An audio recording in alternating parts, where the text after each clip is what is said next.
It's a big deal. To purchase a home is a huge deal. Excited for the imminent arrival of daughter Avery, Jerry says he barely noticed the unusual note that would be a kind of introduction to their nightmare.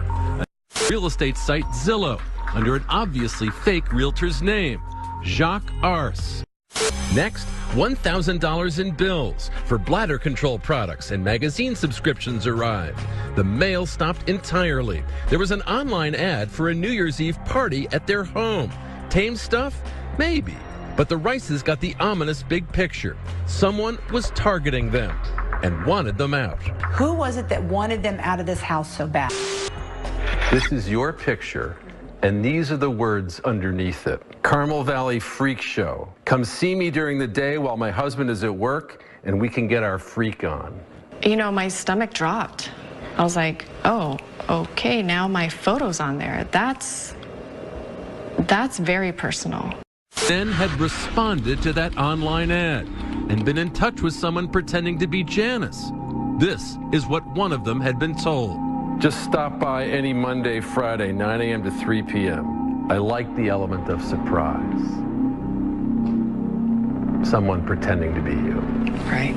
Did it occur to you at that moment how much danger? Oh, yeah.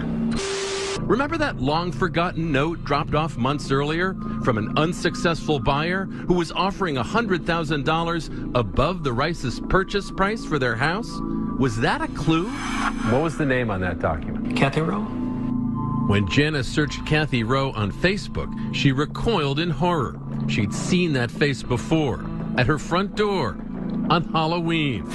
Immediately, I remembered her coming to our house, her and her daughter trick-or-treating. I had put so much hope into this house. I walked in, it was my house. Yeah, but it wasn't your house. No, but it felt like the house I always wanted to own. And when I found out we didn't get it, it was devastating, it was heartbreaking. It was almost like the loss of a loved one. It was that critical to me. Kathy Rowe had a job with the county, had a very ill husband, she said, and had a Mother of the Year award for being the sole caregiver looking after their severely disabled daughter, Rachel. That house, though. Another man did show up at the house, only Janice wasn't home. Jerry met him at the front door. He thought he was going to walk in and have his way with your wife. Yeah, I knew something was off with the guy. Flummoxed, the man fled and emailed Kathy Rowe.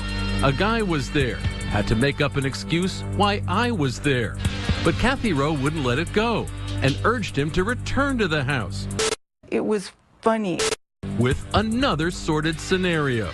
I remember what you said. It's like, I hope it's okay with you, I see other guys. Right. And you ask about threesomes. Well, he had no interest in being involved if there was any other man involved. You're the luckiest person in the world because of that, aren't you? It never even crossed my mind that a man could go to the house and hurt her. Probably should have, shouldn't it? It was funny. It's just how impaired my thinking was. She was kind of playing Russian roulette with my family, you know? There's no question in my mind she would get the right person at the right moment to come to the house and things would have happened. It was funny. New life as a media sensation. Kathy Rowe tried to... Kathy Rowe seemed a major fall from grace. She copped a plea to felony stalking and apologized to the Rices. All the things that I've put them through, the stress, the lack of privacy, just... It was funny. It was funny.